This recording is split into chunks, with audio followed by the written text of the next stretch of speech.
주로 이제 베드로전서는 3장 이후로 보면은 이제 특히 마지막 때 이제 성도들이 어떻게 신앙생활, 그러니까 실천 신앙에 대해서 베드로전서 전후서의 특징을 보면은 이 베드로 사도는 이 성도들의 실천 신앙에 대해서 굉장히 아주 가장 이 신약 서신서에서 제일 구체적으로 잘 얘기를 해줘요.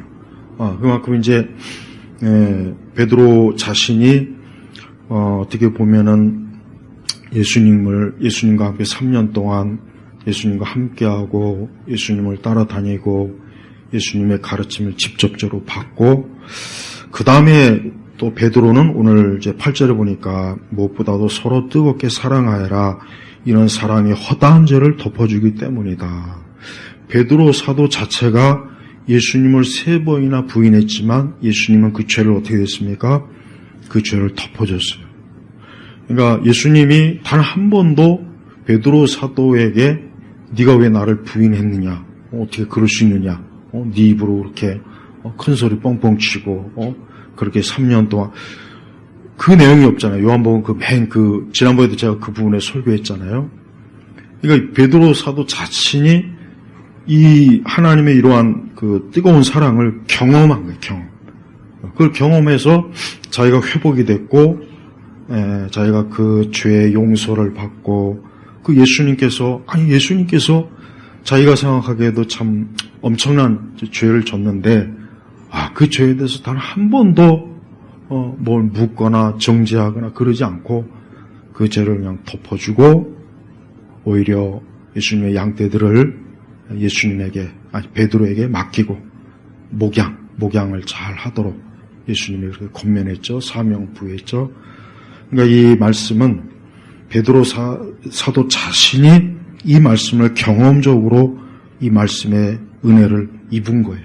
그러니까 베드로 사도가 역시 당시 이제 신약교회 성도들에게 무엇보다도 그랬잖아요. 근데 이제 7절에 보면은 만물이 마지막이 가까이 왔으니 그러므로 너희는 정신을 차리고 깨어 기도하여라 그랬잖아요. 여기서 이제 정신을 차리라고 하는 이 말의 뜻이 뭐냐면 우리의 정신이 이 세상적인 생각으로 혼란하지 않도록 하라 이거예요.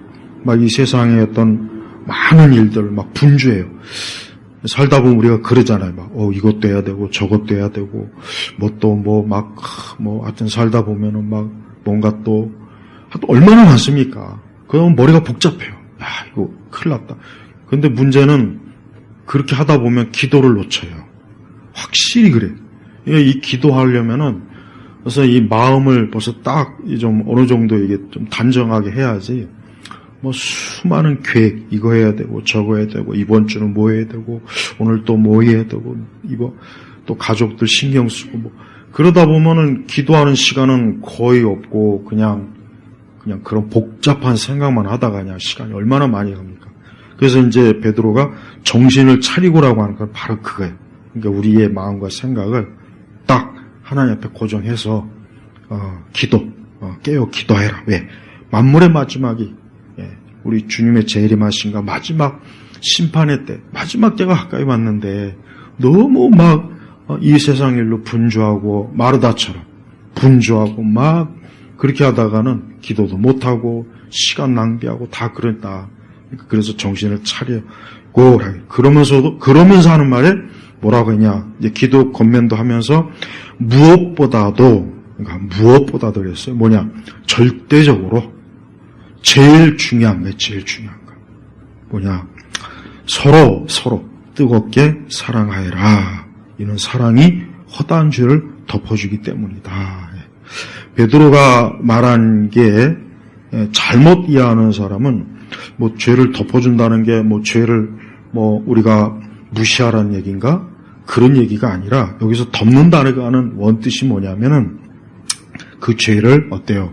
긍휼히 여겨라. 관용을 좀 베풀어라 이거예요. 그러니까 이 말씀은 베드로 사도가 가장 자신 있게 할 수 있는 말이에요. 왜? 아까 얘기했죠. 베드로 사도 자기가 자신이 어때요? 예수님께로부터 이와 같은 뜨거운 사랑을 받았고 또 자기의 그 엄청난 죄를 우리 주님이 어때요? 덮어줬어요. 그리고 오히려 베드로에게 다시 한번 그 양들을 목양하는 사명을 다시 부여했잖아요. 그러니까 얼마나 베드로 입장에서는 평생 잊지 못할, 그러니까 베드로가 오늘 이 베드로전서 5장 8절을 말할 수 있었던 것은 자기도 이러한 사랑을 받았다. 자기도 이러한 사랑을 받았고 이러한 사랑을 받아서 다시 어때요? 하나님의 교회를 이렇게 섬길 수 있는 그런 큰 은혜와 특권을 얻은 거예요. 그러니까 우리가 교회 안에서도 그래요. 우리는 서로 뜨겁게 사랑하지 않으면서 남의 죄를 지적하면 안 돼요. 이게 중요한 거예요. 그러니까 서로 뜨겁게 사랑하지 않으면서 남의 죄를 얘기하는 거는 뭐예요? 이건 정죄하는 거예요. 근데 우리에게는 정죄할 자격이 없습니다. 우리에게는 정죄할 정죄는 오직 하나님만 할 수 있는 거예요. 그러니까 항상 우리가 먼저 내가 어떤 형제나 자매나 누군가에 대해서 어떤 그의 허물이나 죄를 봤을 때 정말 그를 위한다면 먼저 사랑하는 마음을 가져야 돼요. 사랑하는 마음이 없이 그 사람의 어떤 허물이나 죄를 가지고 얘기한다면 그거는 뭐예요? 오늘 이 말씀하고는 안 맞는 거예요. 우리 예수님이 베드로를 얼마나 사랑했습니까? 너무 많이, 정말 말로 다 할 수 없는 사랑이에요. 그 예수님의 그 잔혹한 십자가의 그 형벌을 받는, 재판을 받는, 그 불의한 재판을 받는 과정 속에 베드로는 거기다가 그냥 가만히나 있지, 아니면 그냥 도망치던가, 그 앞에서 꼭 그렇게 3번이나 그 미천한 여종에다 대고 막 부인하고 사람들 앞에 막 공개적으로 그랬단 말이에요. 근데 예수님은 어때요? 여전히 그 베드로를 사랑했어요. 여전히 사랑했어요. 비록 예수님 자신을 그렇게 좀 3번이나 저주할 정도로 부인했지만 그래도 사랑하고 다시 베드로를 찾아가서 사명을 회복시키고, 예수님의 그런 사랑을 베드로가 받았으니 얼마나 베드로가 평생에 걸쳐서 그 예수님의 사랑을 절대 잊지 못하죠. 그래서 우리가 베드로의 그냥 전설, 성경에 나와 있는 내용은 아니지만, 그가 마지막에 로마에서 순교할 때, 그 거꾸로 달려서 이렇게 순교했다, 그런 기독교 전설이 내려오는데, 그게 사실이든 아니든, 베드로는 죽을 때까지, 주님 앞에 가는 날까지 어때요? 자기가 하나님께 사랑받는, 주님께 사랑받고, 자기 죄를 주님이 덮어준 거, 용서해준 거, 궁일이 여겨준 거에 대한 그 마음이 평생에 걸쳐서 두고두고 어때요?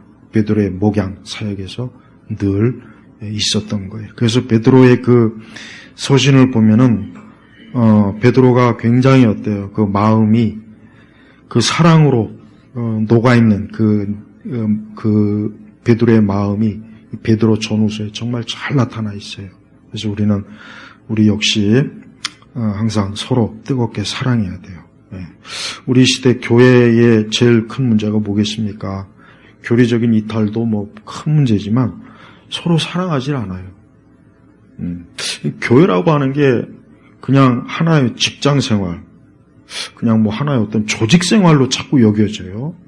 그렇지 않죠. 교회는 그리스도의 몸이에요. 우리는 서로 지체라고요.